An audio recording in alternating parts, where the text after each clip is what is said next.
Okay, I'm just going to try this. I've been wanting to record a webinar for a long time on how to deal with social anxiety and the shifts that you need to make in order to actually make a huge change in your life and what's so important about doing so.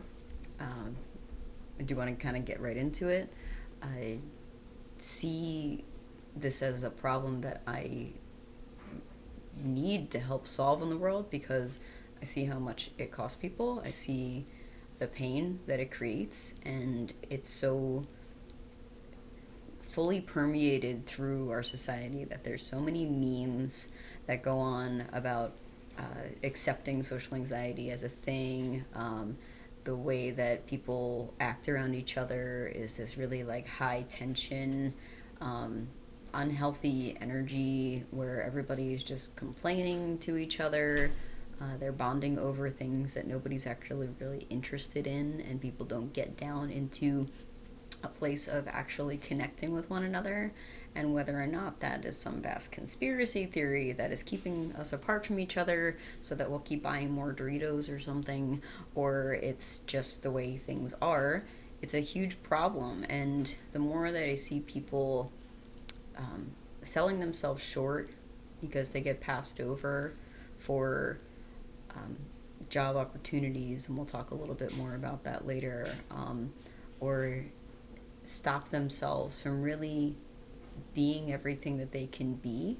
And that's kind of like a really blase way to say it. Like, you see this stuff all the time, right? Like, you have more in you than you even imagine. But people are aware of this. Like, you know when you don't speak up, and you turn my ringer off, when you don't speak up, and how that feels inside, and the way it makes you feel small, and how your body kind of shrinks a little bit, and it almost feels like you're getting shorter.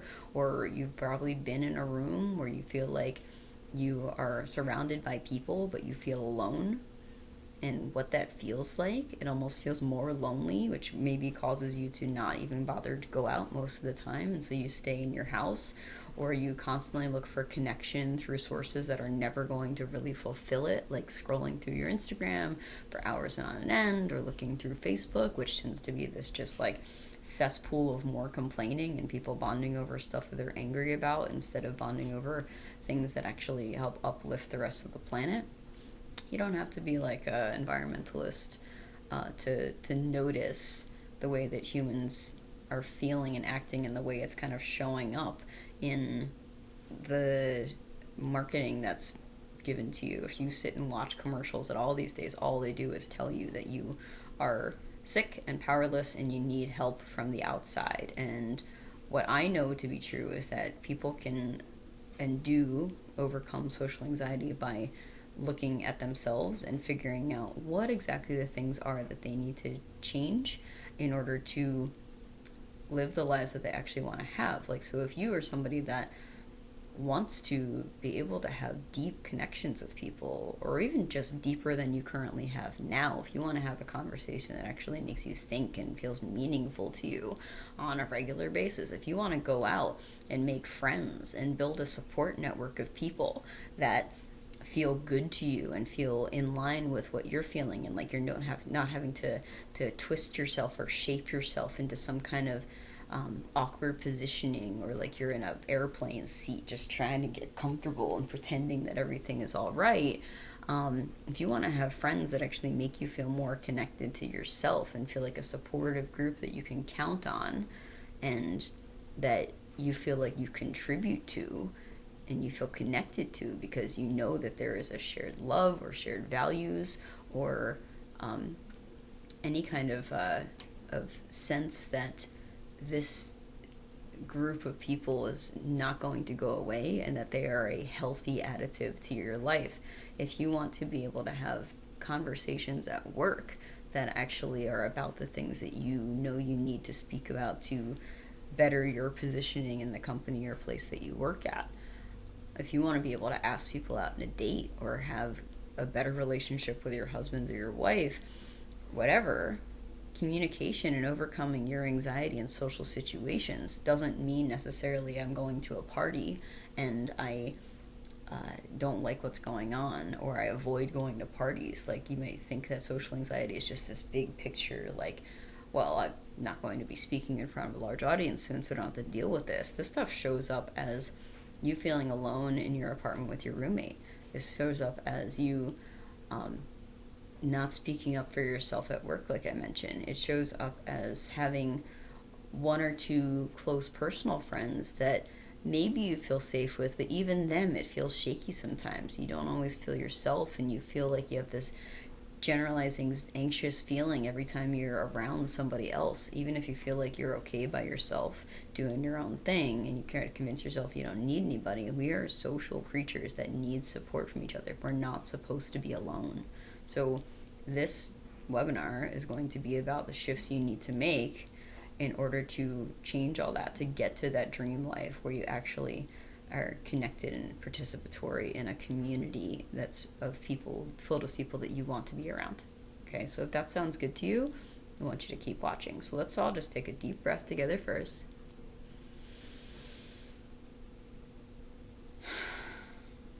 Okay, and here, I'm Samantha Fallhaber. If you're not part of my Warm Network and you don't know me and you've made it this far, thank you for watching.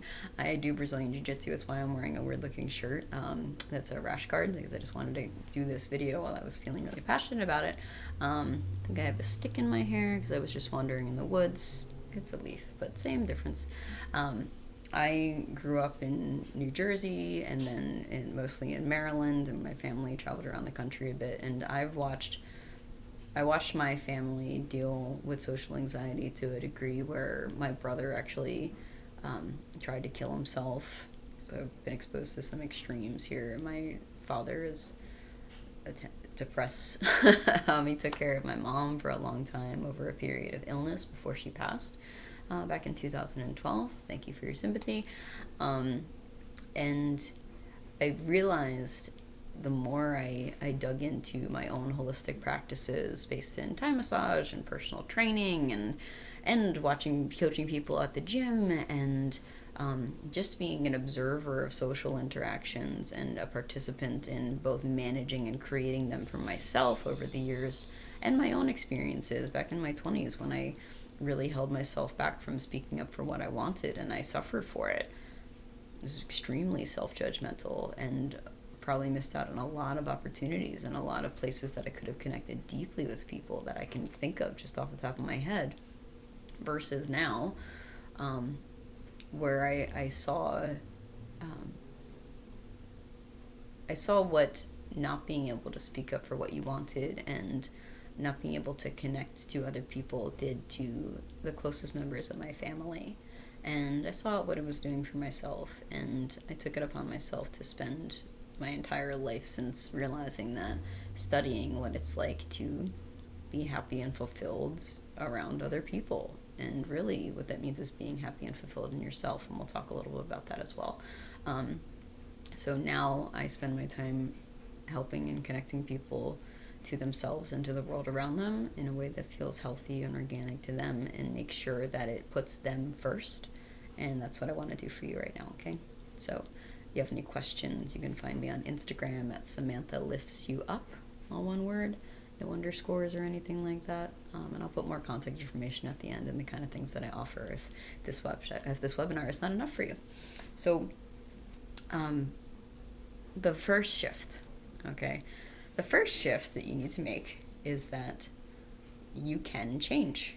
I can't tell you how often I hear people say, and you've probably heard it either from your mouth or from people around you, I can't change.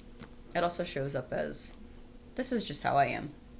I'm like this. People tend to love labels. It makes them feel safe in a way, and there's a way to use containers in training that is very helpful when you confine somebody to some idea. But when you put a label on yourself, or you think, I can't change, well, it may be a bit of a self-fulfilling prophecy. You need to open that up. As soon as you start to notice that not only can you change, but that you are constantly changing. You are very different today than maybe you don't realize it than you were yesterday. Or if you want to look back 3 years ago, or you want to check on these Facebook flashback things that they do, or whatever they're called. memories, right? Memories, that's what it is, where they show you something that you said 2 or 3 years ago or something like that. Or you just look at pictures of yourself. I can guarantee that you are different than you were back then. You can't step in the same river twice, right? Stuff is always flowing. You are constantly turning over cells, which means that you taking a stance on directing the change as it happens means that you are taking control of the way that you feel and act and show up in the world. So I want you to notice you are already changing. The idea that you can't change, that the ideas in your head are fixated, that the way that you walk around is just the way that it has to be, that you are this kind of personality type. You can think of any number of celebrities that have overcome their ideas that they were stuck in one place, from Oprah to anybody that's reinvented themselves over and over again. It's just big picture, publicized examples of exactly what you can do every day. Think about every immigrant family that ever came to the United States, if that's where you're watching this, or really any family over time, like the way that things grow and develop. Even if you did have, which probably not, the chances of you watching this, if you grew up in a family that has been like a wine farmer from France for the past 800 years, there's still probably changes, even if you've had such a traditional upbringing. But, and anyway, one of the first things that I often ask people to do that get stuck in those narratives is to simply start to watch the changes that are already happening around you on a regular basis. Okay, so there's some exercises that I do when I do workshops or when I'm working with people long term. But the very first thing I usually recommend is for people to simply notice things that are different from one day to the next. It could be connecting with nature, because humans are really good at trying to pretend that things don't change, or thinking that things are more valuable if they don't change. Look at the makeup industry, look at the plastic surgery industry, all this stuff. But you look outside and the tree is not upset that its leaves are falling. It understands that this is part of a life cycle. This is part of something that is completely natural and is coinciding with what is best for it in the environment that it lives in as it shifts. We set the thermostat at exactly 72 degrees. We have the lights on as soon as it gets dark, so we don't have to worry about ever having light or not. We may eat the same 5 or 6 things every day, and we may or may not suffer from that with the way that we are less resilient to deal with change, because we spend so much time actively resisting it. So you have people doing all this crazy stuff, which you don't have to do, like taking cold showers and all these things. Just notice how different even your moods are from the beginning of the day to the end of the day. I've done silent meditation retreats that, again, I don't expect you to go on, where you're just sitting with your thoughts and your feelings all day. And it's noticing, having that be the only thing that you notice. Tell you, if you ever want to question if you're insane or not, that's an exciting thing to do. I thought it was a lot of fun. Again, I'm doing the research so that I can make it easier for you not to have to go on a 10-day silent meditation retreat. But if you feel called to that, by all means, check out vipassana.org. vipassana.org, I believe. Or dhamma.org, dhamma.org. Anyway, I don't think many people watching this are going to be super excited about that idea. Here's how you can make that really easy for yourself. Watch the change that goes on in your life by setting a minimum of 3 timers on your phone throughout your day. And every time you have the timer goes off, because you're totally going to forget about it, you just set a couple of alarms. You just pause and you notice what's different from the last time the alarm went off, or what's different from when you set it. Or you can simply notice what you're feeling right then, right? And your mood is probably going to be different, or you'll be thinking different thoughts than that. And you'll start to get in touch with how you are always changing, which is the first step towards realizing that you can direct the change as it goes. Once you start to take control and responsibility for your life and your ability to address what is happening, and push it and nudge it in the directions that you actually want it to go, the faster you're going to be able to overcome social anxiety forever. So you don't feel it anymore. Okay? the the thing you're going to come up against is the human idea that familiarity, actually it's not necessarily just human, but familiarity is going to rear its head, okay? And it's going to bring you to a place where you find yourself fighting against yourself to make the change that you actually want to change, because part of you feels like familiarity is safe, which is why it's really important to watch this whole video, because I'm going to talk about what we can do to overcome that consistent desire to return to familiarity, whether that's having the same boyfriend or girlfriend all the time that has the same issues and the same problems, or these, the drinking cycles that you get on, or like I start to go on this diet and then I come off of it and I go right back to where I was, and these endless loops of things that make you think that you cannot change because your body is consistently, your mind is consistently bringing you back to whatever feels familiar to you. That's gonna be something that we're gonna confront and learn how to overcome. Okay. But first I have to make sure that it's actually really important to you to make change, right? If you don't think that social anxiety is a big deal, and I do have people come up with this a lot, they're just like, yeah, that's just how it is. Those people are probably stuck in the first shift where they think they can't change anyway, and they've just kind of like protected themselves with the idea that like, it's fine, I'm just fine. We're not meant to live fine lives. Trying not to curse here. We're not meant to just live fine lives. We're meant to live lives that are amazing and that are pleasurable and are enjoyable and are things that you wake up in the morning feeling grateful for, right? Social anxiety is not just something to be okay with and accept. And I'm telling you that you can change it, you can overcome it, you don't have to live with it anymore. So allow yourself to think that. Allow yourself to suspend your disbelief for at least the next half an hour here, okay? The things that it costs you, though, is everything.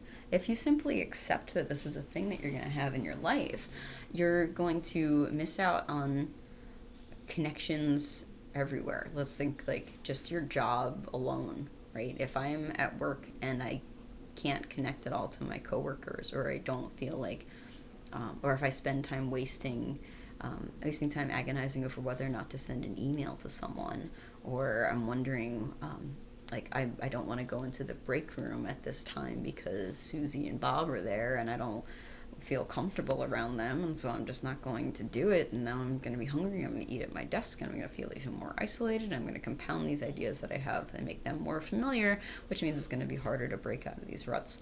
It also means that if you are in a meeting and you feel like you have trouble speaking up and sharing your ideas to the world, that costs me.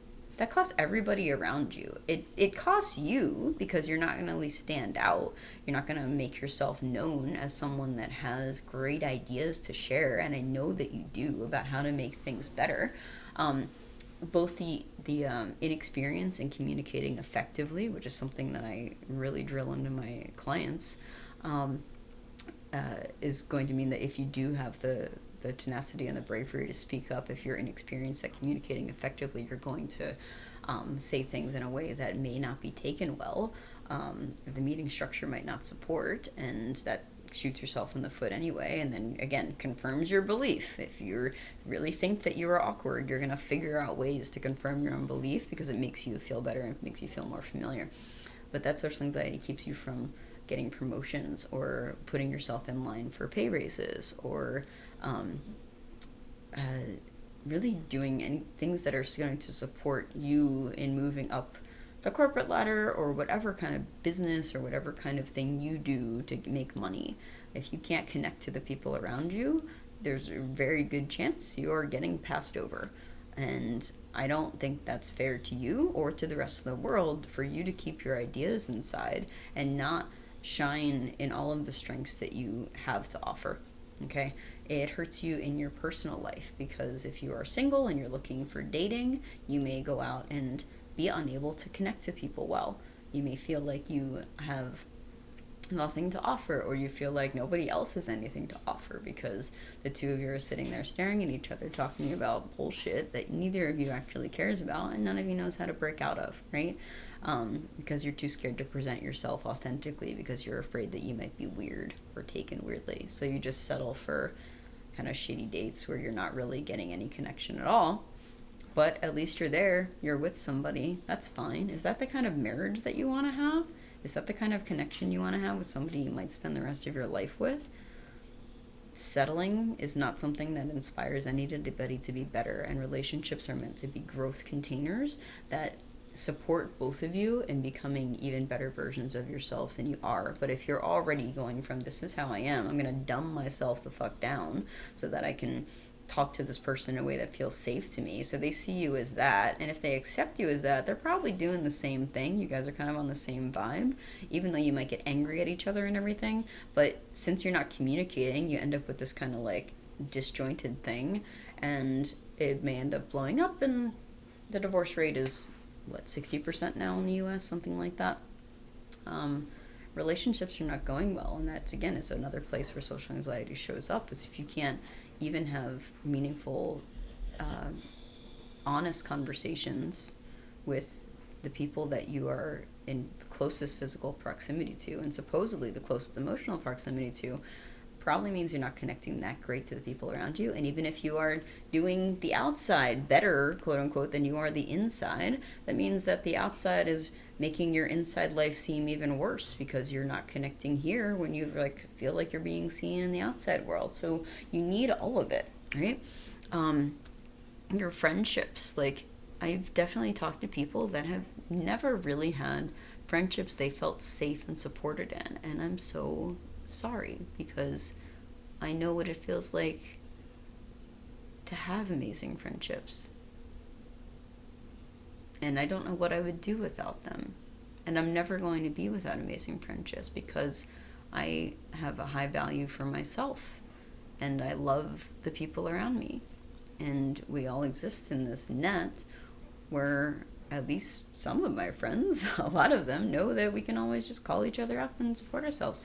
But it's not really enough for us to think that we have friends that we can just easily take for granted, that we don't have to get together with.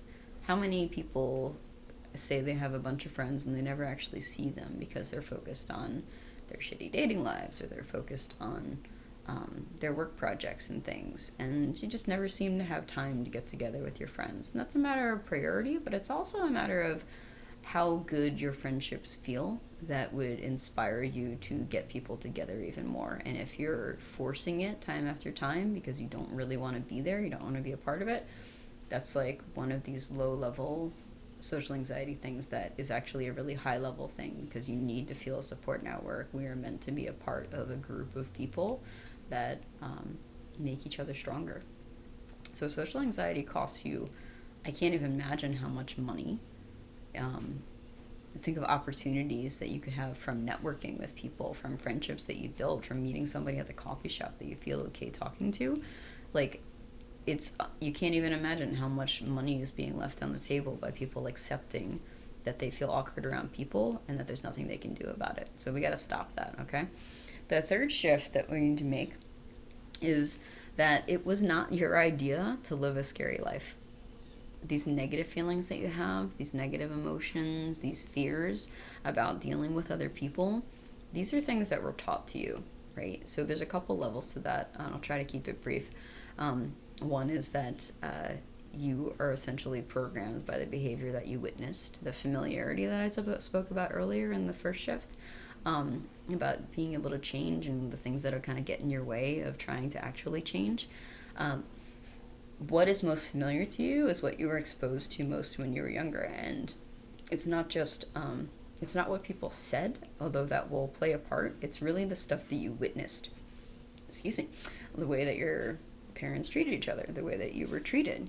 It doesn't matter what somebody says to you, it matters what things happened, right? If jokingly bring up, like, if somebody is love and light on the yoga mat, but they're yelling at somebody in the Starbucks line afterwards, their bubble hasn't really expanded past that one place. And maybe it's because they only feel safe in one very limited, constricted area. When you were a kid, you're watching all of this stuff, you're learning from things around you, you're learning your words, you're learning how to walk, you're learning the posture, a lot of your posture comes from watching your parents like walk around and things, and then after that, your posture often comes from the environment that you've been placed in, which is school. 99.9% of the people watching this video were probably put in a school where they were sat at a desk where their hips are bent at 90 degrees and their knees are bent at 90 degrees and their ankles are bent at 90 degrees, which is very different from the kind of angles you'd be using to climb trees outside or run around and make up weapons to play with your friends with. And you're told, no matter what you feel inside, you need to shut up, sit down, and pay attention and learn these things. And even before you enter school, there's so many times, because you have parents that are stressed out, that don't feel community support, that you probably learned your social habits from. And if you think about, how are your parents with their friends? Do you feel like they have a mask on? Do you feel like their friends actually get to see the real them, where you had kind of the inside view of what your parents were like versus the way they put on a front for their friends? That probably told you a lot about where how you think that love needs to be earned. Like, oh, well, I can't show my true self. I have to put on my friend outfit so that I can be around other people, or put on my business outfit so that I can be around other people. And that does not lend to authentic relationships that actually feel really good. So the way your friends interact with way your parents interact with their friends or their family, all those things is going to be a big impact in the rest of your life. Even if your parents aren't big in your lives, there's a lot of stuff that probably got passed down that you aren't even aware of from your ancestral lineages, okay? And it's up to us to be able to confront the lessons that we need to learn to break these habits to feel more complete and feel more ourselves. So you have all these, let's just call them programs running. That's one of my mentors calls it, that are just installed from what you were watching and from consistently being told over time that what you think is wrong and they need you to be this way because that makes me more comfortable, right? So you have a kid that sees the world one way and acts in a way that feels good to them, and the parent goes, no, honey, we can't do that right now. And he goes, okay, that's interesting. Well, everything in my being is telling me that this is the way that I want to act, but I really love these people and I really want the support. I want to feel safe with these people that are here to protect me and take care of me. And the only way that I feel safe around them and I feel like I get their approval and like I'm not going to get kicked out of the house or out of the tribe is if I act this certain way. So even though everything in me is screaming that this is the way that I am, one of the methods you may have is to just conform to the way that the people wanted you to. You could also become belligerent. You could go the other direction and get really angry, and create discord in that sense. Like you can shrink yourself and become whatever people wanted you to be and feel completely disconnected from yourself because there's the you that you felt and the you that they needed you to be. So you just unplug from this side and plant yourself down here. And all of these feelings and stuff just like are completely disconnected and feel like they have no validity. And that's really hard for a kid. Are you serious? Like, okay, I'm going to so completely sacrifice myself to be who you are. How does that show up in your relationships later in life? Am I right? Aren't you going to be like, well, I need to be the way that you want me to be so that I can be loved. And that's the end of the story, right? Instead of meeting people that are actually going to love and be around the authentic you, it acts as a protective structure because if somebody doesn't like you, you can't really feel it entirely, not as deeply as you would because it's like an avatar of you. Like I created this self and they didn't like that, but that's okay because that's not the real me. But at the same time, you never get to experience love on a deep level because it's not an authentic expression of yourself, which is why people get scared shitless to actually be authentic unless they have people around them that are able to hold the space and be around them and be quiet and actually appreciate them, which is why I want to create an army of people that are self-confident and able to be themselves in any situation and be confident and work out, help other people see their own light and give people permission to be themselves. That's one of the most powerful gifts that I have now is when I'm around people, they can feel comfortable being themselves because they're sure as shit gonna get the most comfortable me. Whether that means that I'm excited one day and able to make best new friends instantly, like I am in almost any situation that I choose, right? Really, in any situation that I want to. Or if I feel like, you know what, I'm feeling a little chill today, I'm going to go be myself and sit over here, walk around in the woods for a little while. Somebody can join me and just walk around in silence. Anyway, that's a little like Friendster ad, I suppose. Or just an example of how I feel. Like, people are scared to be themselves because they think that if I'm myself and people don't like me, they're going to not have anything left. Well, it's not really logical, because if you are yourself and people don't like you, you could theoretically just go back and put back on a costume. What's stopping you, right? So there's really no risk there. So you can try being yourself. And if you feel like that is really hurtful to you, then I guarantee you're just going to find new people. Like, other people are going to see you and feel better. It just takes a couple people in the room to be okay with being authentic, to allow other people to be themselves too. That'll come with time. So you're fighting familiarity coming at you from a bunch of places that are not true to you, that were bestowed on you by teachers, bestowed on you by your parents, maybe from friends, from a lot of people that are all hurting. You know, you see this in, it's almost like we're all in this big march down the street, and everybody feels like something's a little bit wrong, but everybody's walking in the same direction, so we just kind of keep going with it. And that's a lot of culture today. And what your shift needs to be is the ability to say, man, I don't want this anymore. I don't like this. I don't want it. And I want to be my own person. And this is going to feel way better to me no matter what the consequences are. And that's what's actually going to happen, which leads us to how you can do that. This is like the biggest thing. So keep it quiet. Actually, you should share this with all of your friends.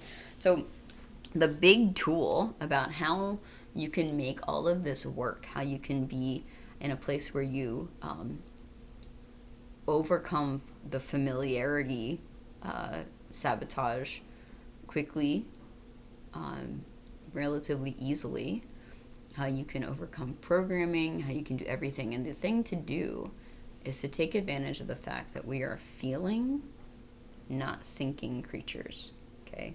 We have the capacity to do both, but the stuff that feels valuable to us is truly the way that we feel. So you got to use your body. Your body is where the rubber meets the road when it comes to what you're experiencing in the world. Put it this way, like, you could have 8,000 thought bubbles going off in all directions with a different version of what's going on around you at any time. I could be like, my hand is white, my hand is tan, my hand is wrinkly, my hand is smooth, my hand is this. They can come up with so many different stories, right? And that can be a tool in itself, just being like, well, recognizing you have 1,000 different stories, so I can probably eliminate some of them and start getting down to some kind of truth.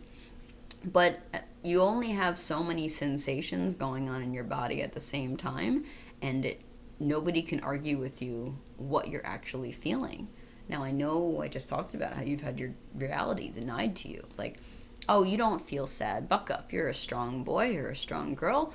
You don't need to feel that way anymore. Or it doesn't matter if that's coming from your peer group today that are trying to indoctrinate you into feeling safe with the way that they view the world, or if it's from your parents, or if it's from your godparents, or whatever kind of situation you put some authority in that started to have control over your life. I want to put you in the driver's seat, you as the authority, okay? And you do that by getting in touch with the way that you feel. And I mean that literally, like your physical sensations, even your emotions have a physical sensation attached to them. So the better you understand how to feel what is happening in your body and notice that and learn how to associate it with the different emotions that you feel and getting precursors of that and actually tuning your instrument so that you get more sensitive to the things you're aware of. Think of your body as like this sophisticated tool, which it is. It's ridiculous what this thing can do. No matter even somebody that is like physically handicapped according to like our normal ideas or cis-normal ideas of this stuff can do so much stuff. Like, it's amazing. You know what this tool can do? This is insane. Like, I'm constantly in awe of what my body can do, and I'm so grateful for it. So if you pay attention and learn more about what the things that your body feels mean, and whether that's from, I've studied Eastern modalities and like ancient structures and energy lines and Thai body work and more modern science things through the lens of something called functional range conditioning, and like I'm talking about fibroblasts and healing and how you change the bioflow structures of the intercellular matrix of your body, and lots of words like that, right? Like all these things are just the way you communicate to your body and how your body reads what you're communicating to it. And most of us have spent most of our lives ordering our bodies around, where we think that like this is just a thing to order around, and the input that it's giving us is not really that useful. And you just get mad at it, and you go from your head, why aren't you doing what I want you to do? Instead of thinking like, oh shit, like there's some valuable information coming from down here of this stuff that I really could be getting a lot of benefit from. Like imagine having like the most sensitive like tools in the world, and you're like part of a military operation, and you're going out into the field, and you have these incredibly sensitive tools, and then you're just like, nah, fuck it, I don't really need to pay attention to what these things are telling me. I'm just going to walk straight ahead. You're going to walk into a lot of minefields. You're going to walk through barbed wire. You're going to make things harder for yourself than if you actually use the tools available to you. The same thing kind of goes with emotions. Emotions tell you things and are not the enemy. So that's another way of feeling, right? You feel things, and that's why you watch movies, and that's why you witness art, and that's why you have all these, that's why you do anything you do is in the pursuit of a feeling. Even if you're somebody that's like, nah, I'm not a feelings kind of guy. I'm not a feelings kind of girl. Why do you do anything? You do anything in pursuit of feeling a certain way. Doesn't even matter, like if it's money, you want the money to make you feel a certain way. You want everything to help you feel. So the more you study that, the more in depth your understanding of what it is that actually drives you, the many different ways that you could access that kind of feeling, instead of maybe the one thing that you're thinking is the only way to access that kind of feeling. Now it opens you up to a ton of possibilities. So if you're someone that tells yourself you have anger issues, and like, well, I anger wasn't allowed in my household, therefore I've shut that part of me down. That's like saying, like, I have two arms, but I'm just going to choose not to use one. I'm going to take away a huge part of my sensory information that I could be using here. You want to be in touch with your feelings, both emotionally and physically, because they are simply information that can help you guide yourself to better and better feelings. And the ultimate feeling that we want to focus on and work on is a feeling of safety, which is tied into a feeling of calm.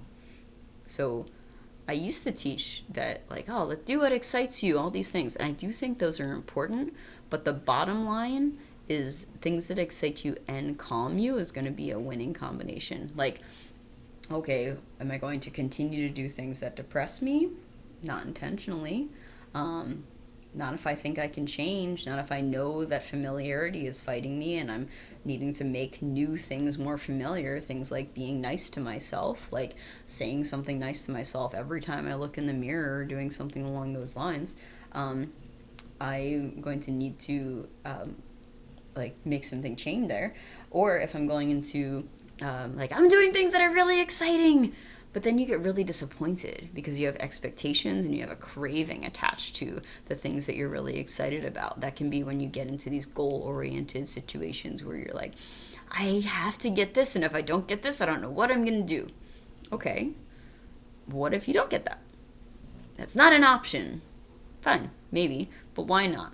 What is the emotion that you're afraid of feeling on the other side of that? And if you were more in touch with that, wouldn't that change the way that you approach things? Wouldn't that make it so that you had a more authentic experience in your life? So you want to look at the reasons why you do things. What are the feelings that you're chasing? Are you in touch with those feelings? Are you able to look at them? Or are you kind of like holding them at arm's length, like trying not to look while continually like running towards them sideways? Like, is this weird relationship that people have with the stuff that they're actually pursuing? Ways you can do that are to do things like breathing exercises, actually studying your physical body. starting to associate what is going on with one with when you feel something, like what is going on at that time, what are the cravings you associate with it, and becoming comfortable with all that. So bottom line is, your greatest thing that you could do for yourself is to begin to is to learn how to master your observation and information gathering from your physical and emotional experience. And this is not saying your mind is the enemy. It's something that needs to be taken into account too. It's recognizing that all of you is a part of it, and all of it is giving you information that is going to help you move forward into the best self that you can. And if you keep getting in touch with what feels good moving forward. And safe doesn't mean to play it safe, play it small. Small won't feel good. Being small will make you feel like you're shrinking. It will make you feel like you're getting smaller and smaller and smaller and smaller. Calm involves growth, involves, this is what I need to do. I need to be in a bigger pot. Yeah, wow. That is both calming and satisfying at the same time. It's learning how to be in touch with those and what signals you're getting from your body at any given time that are telling you whether to go forward, stay where you are, or take a little break before you continue moving forward again. 100%. That is what is rewarding and will overcome the fight of familiarity that you're always working against, because the satisfaction of feeling like you're growing and are safe in that growth is incredibly addictive in a very positive way, and in a way that is sustainable, rewarding, and will help carry others along with you, so you can support your family, a greater emotional load, the people around you, your friends, and become the person that people seek out, because you are built on such a solid foundation that you have the strength to do and support anything that you believe in. So getting in touch with your body in a nuanced and articulate way is the way that you're going to be able to change the world in your greatest capacity. I'm telling you, it's amazing. The last thing that I wanted to talk about is that get help. Trying to do this stuff without a guide sucks. It sucks. I'm telling you. Like, you need people that are... It's just like I do Brazilian Jiu-Jitsu. I've been a black belt for a few years now, and I teach at Elevate MMA in Durham currently. And back when I started, you had like a bunch of people that were kind of wrestling around in their living rooms, and you end up learning from them, and you do your best and all these things. But like, having a coach like fast tracks it. If you've ever done like indoor rock climbing, and you try to do an indoor rock climbing thing without a whole lot of holds on it, like picture like adding a bunch of hand holds. Like, that's what it's like to work with a coach.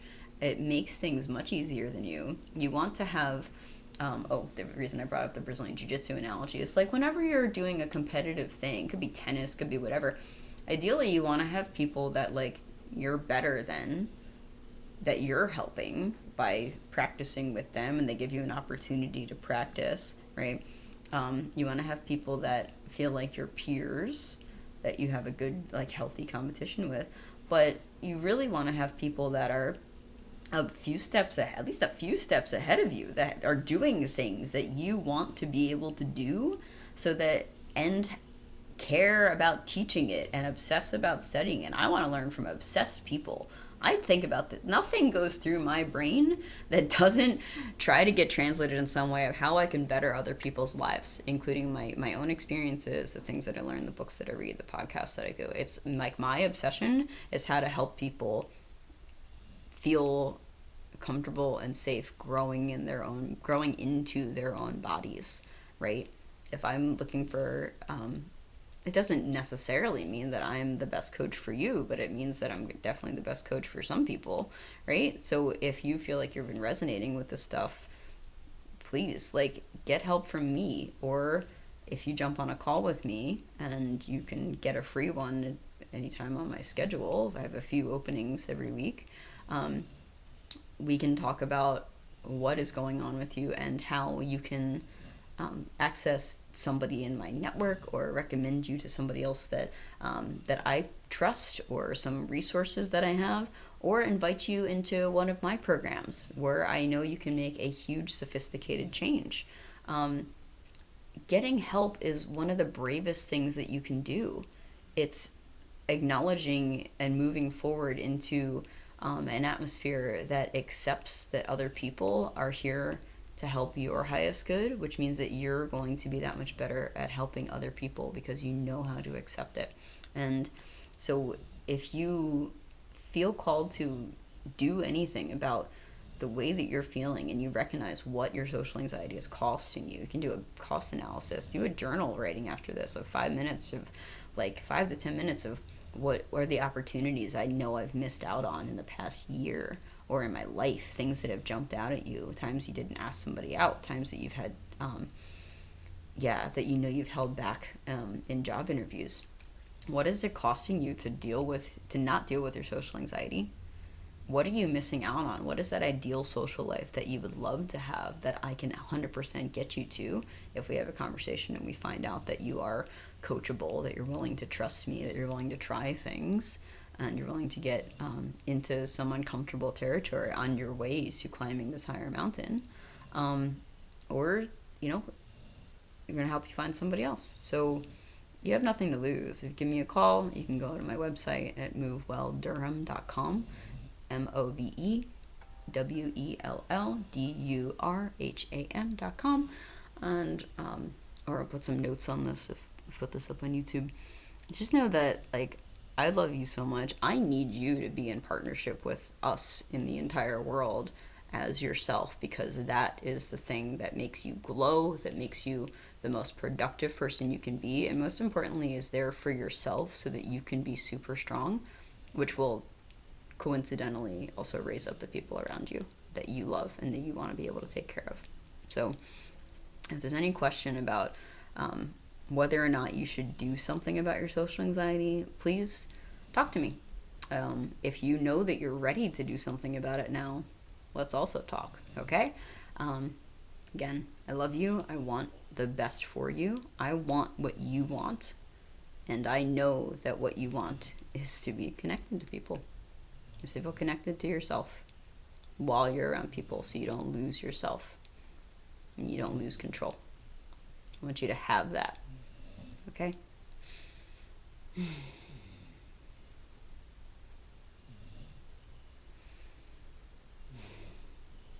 Hopefully you just took a breath with me, and I will talk to you soon.